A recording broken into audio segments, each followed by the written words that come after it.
This walk starts in Trafalgar Square. The nearest tubes are Embankment or Charing Cross. These two stations are actually linked underground and have a passage which leads under the roads to Trafalgar Square.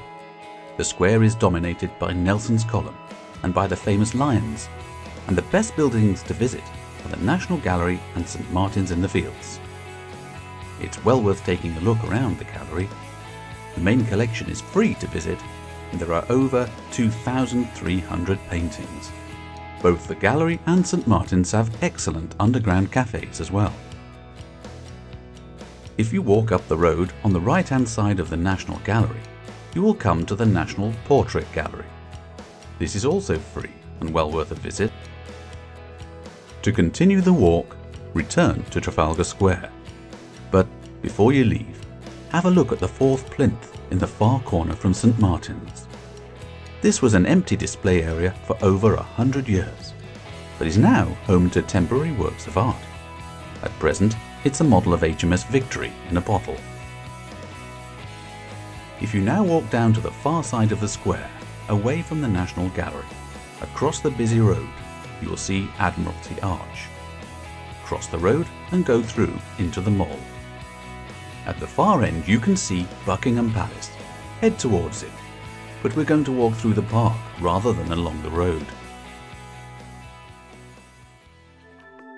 When you come to St James's Park on the left, head into it and follow the right-hand side of the lake to the end. Halfway along the lake is a bridge. The view in both directions is stunning. Continue to follow the path on the right-hand side of the lake. If you are lucky, you may see the park's famous resident pelicans, first introduced in 1664 as a gift from the Russian ambassador. At the end of the lake, take the steps back up to the mall and cross the road to Buckingham Palace. The staterooms of the palace are open to visitors at certain times of the year. However, if the flag is flying, it means that the Queen is in residence, and that the staterooms will almost certainly be closed. It's now time to double back and head along the other side of the lake, towards Big Ben and the Houses of Parliament. If you have children, there's a very nice playground and a refreshments kiosk on this side of the lake, just down from the Buckingham Palace entrance. Carry on walking to the far end of the lake. If you want to visit the Churchill War Rooms, follow the path straight ahead and cross the road. Alternatively, follow the path around the base of the lake until you see a parade ground on your right. This is Horse Guards Parade and is the venue for the Olympic Beach Volleyball competition in 2012.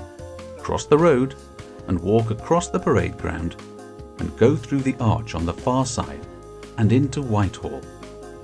The guards were originally stationed here to protect the Palace of Whitehall, which was the home of the monarch until it burnt down in 1698.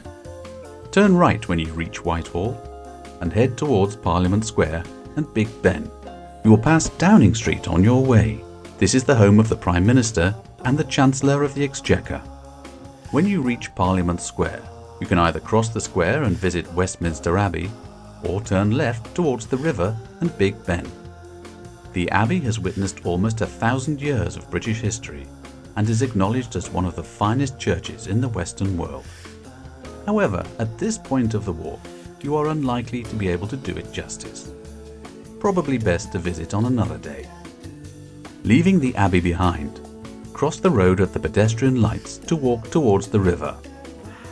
Although commonly known as Big Ben, the name actually refers to the bell of the clock rather than the clock tower. It is one of the most iconic London tourist attractions. When you reach the far side of the river, go down the steps onto the south bank. The building on your right used to house the Greater London Council, but now contains the London Aquarium and the Film Museum. You can't miss the London Eye. It's the largest wheel of its type in Europe. In summer, the queues can be very long, so if you want to go on, it's best to book tickets online in advance. Carry on walking along the south bank until you pass underneath a large railway bridge. The Royal Festival Hall is on your right. There are many really good restaurants and cafes on this site. When you are ready, climb the steps and cross the bridge.